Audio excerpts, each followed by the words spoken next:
नमस्कार, मैं उमाशंकर सिंह आज आपके लिए लेकर आया हूं प्रजातंत्र का दुर्भाग्य। मैं कार्यक्रम को बाल कवि जय जिनेंद्र के कविता से अपने कार्यक्रम की शुरुआत कर रहा हूं। प्रजातंत्र का दुर्भाग्य सुनिए आप भी।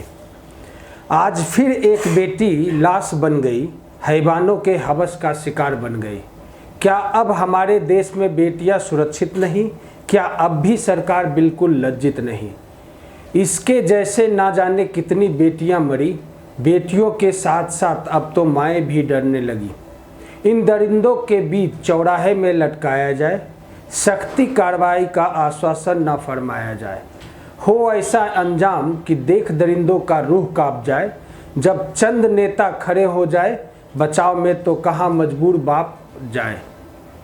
ऐसे लुच्चे लफंगों को जीने का कोई अधिकार नहीं, दिला सकते यदि न्याय नहीं, सरकारी स्वीकार नहीं। दुर्भाग्य है भारत देश का और दुर्भाग्य है देश की बहू बेटियों का। सत्ता भ्रष्ट होती है, लेकिन इस कदर कि धृतराष्ट्र बन जाए ऐसा कभी नहीं हुआ। भारत माता सिसक रही है और बेटियों के बलात्कार पर राष्ट्र खुश हो रहा है अपने बाहुबल के अत्याचार पर। बेटी बचाओ बेटी पढ़ाओ। पीड़िता के परिवार से मिलने हाथरस दौरे पर राहुल गांधी प्रियंका के साथ जा रही महिला कांग्रेस की अध्यक्ष अमृता धवन का कपड़ा फाड़ दिया गया। वो विरोध की एक आवाज़ बुलंद करने पहली बार आंदोलन पर नहीं निकली थी, बस गिरा वो पहली बार है। यूँ गिरेवा पे पुलिसिया हाथ पहुंचना सबसे बड़ी बात है। मजमून इतना कि प्रदेश में खाकी संरक्षण में जंगल राज जारी रहेगा।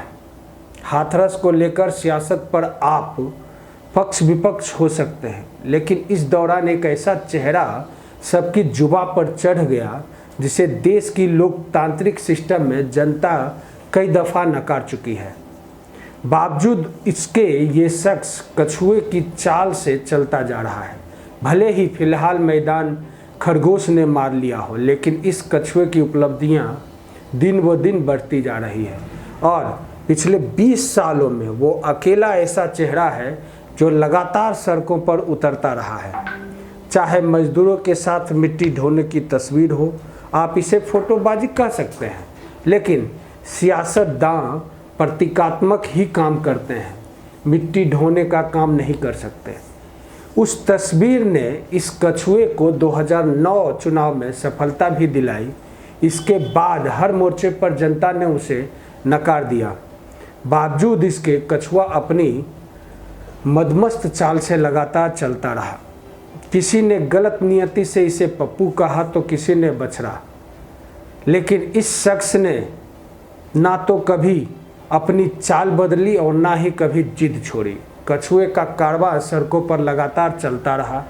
कभी किसानों के बीच भट्टा पर सौल जाना हो, या फिर दलितों के घर भोजन करना हो, या फिर बिना एसी के स्कूल में सोना हो। हर बार ये कछुआ खुद की सोच और अपने जज्बे के साथ आगे बढ़ता रहा। मैं कांग्रेस को पसंद करता या नहीं पसंद करता ये विषय नहीं है, लेकिन राहुल गांधी की इस तरकीब को खूब पसंद करता हूँ। राहुल गांधी जैसा कि असली लीडर होना चाहिए, चाहे अखिलेश हो, मायावती हो, मोदी हो। पिछले 20 सालों में कोई भी ऐसा लीडर नहीं दिखा जो बार बार सड़क पर उतरा हो। आप मुद्दों पर सवाल कर सकते हैं, लेकिन सड़क पर उतरने की शैली पर नहीं। यह गजब की शैली है। गांधी, जेपी, अन्ना के बाद सड़क की लड़ाई राहुल गांधी ही लड़ रहे हैं। हाथरस मुद्दे पर फूल सियासत हो रही है, लेकिन राहुल गांधी ने मुझे मुरीद बना दिया है। राहुल गांधी सड़क पर उतरने का ये हुनर आज की सियासत में सिर्फ आपके पास ही है। ये बनाए रखिए। हार जीत लोकतंत्र का हिस्सा है, लेकिन हार के बाद भी अपने तरीके पे टिके रहने वाला ही असली लीडर होता है। राहुल गांधी, आप संघर्ष करते रहें, जनता देर सवेर आपको माला जरूर पहनाएगी। मैं कांग्रेसी नहीं हूँ, लेकिन लोकतंत्र की मर्यादा को तार तार करती इन विभत्स तस्वीरों को देखकर मुझे ये कहने का कहने को विवश होना पड़ रहा है कि सत्ता मद में चूर सन्यासी की ऐसी हरकत कहीं उन्हीं पर ना भारी पड़ जाए। सन्यासी का तात्पर्य आप समझ चुके होंगे, घर छोड़ने वाला भी और सोकोल सन्यासी लखनऊ वाला। खैर, सत्ता का घमंड मोदी और योगी राज में सिर पर चढ़कर बोल रहा है। सिस्टम में लोग या तो मुंह के साथ जबान पर भी मास्क लगाकर चल रहे हैं या फिर संसद से सड़क पर हर सवाल पूछने वालों का कॉलर खींचकर उसे ढकिया कर जमीन पर गिराकर। राहुल गांधी का दिल दुख में पड़े लोगों के लिए धड़कता है और उनकी ये संवेदनाएं बाकी सभी राजनीति के लोगों पर भारी पड़ती है। मोदी योगी की राजनीति लोकतंत्र की हर मर्यादा चाहे जितनी क्रूरता से पार करती रही है। राहुल गांधी का इस तरह से लोगों के बीच जाते रहना मनुष्यता के लिए उम्मीद की बात है, सुंदर भावना की भी बात है। राहुल गांधी ने कभी सोचा नहीं होगा कि उन्हें यह दिन देखने को मिलेगी। कोई भी नेता जनता से दूर हो जाता है, उसकी यही दुर्गति होती है। यह कई ऐसे नेताओं के लिए भी सच है, इसमें कोई शक नहीं कि कांग्रेस अपनी खोई हुई अस्मिता को फिर से वापस पाने की जद्दोजहद में है और इस समय इससे सुंदर मौका और बहाना कुछ भी नहीं हो सकता। पर पुलिस को संविधान की किस धारा में ये अधिकार दे दिया गया है कि वह नागरिक अधिकारों को जब चाहे, जहां चाहे, जैसे चाहे अपने जूतों तले रौंद दे, किसी के गिरेबा पे हाथ डाल दे, निर्दोष जनता पर लाठी भांजे, गरीब, लाचार, मजबूर माता पिता से उसके दिवंगत संतान की पार्थिव शरीर को छीनकर मनमाने तरीके से हमारी धार्मिक मान्यताओं को ताक पर रखकर रात के अंधेरे में उसमें आग के हवाले कर दे। जी होगा, जल्द ही होगा। जब भूख भय का माहौल बना दिया है तो सिर्फ हिंसा नफरत पे काठ की हांडी कब तक चढ़ेगी?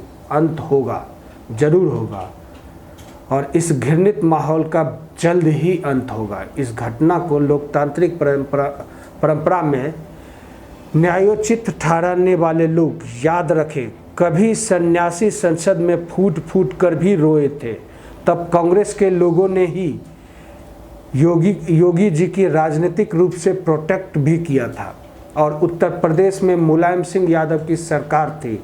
लेकिन जाहिलाना मानस के साथ जीने वाले लोगों को कुछ बताना भी भैंस के आगे बीन बजाने जैसा ही होगा। जिस तरह से राहुल गांधी का कॉलर पकड़ा, धक्का मारा, गिराया, ये एक तरह से इस देश के लोकतंत्र पर गैंग रेप है। लोकतंत्र पर गैंग रेप है, लोकतंत्र पर गैंग रेप है। मैं 3 बार रिपीट किया। इस गैंग रेप की भी जांच होनी चाहिए। राहुल गांधी से वहाँ की पुलिस ने जिस तरह से बर्ताव किया और उसका समर्थन में इसका समर्थन देश में कोई नहीं कर सकता। राहुल गांधी इंदिरा गांधी के पोते हैं, राजीव गांधी के बेटे हैं, हमें भूलना नहीं चाहिए। इन लोगों ने देश के लिए शहादत दी, वो भी बारंबार। वो शेर ही होता है जो खुले में दहाड़ता है, वरना हमने तो कई कछुओं और चूहों को सदन में रोते हुए भी देखा है।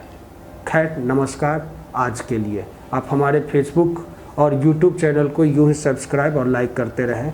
बिहारी खबर आपको लगातार इस तरह के मुद्दों से अवगत करवाता रहे। नमस्कार।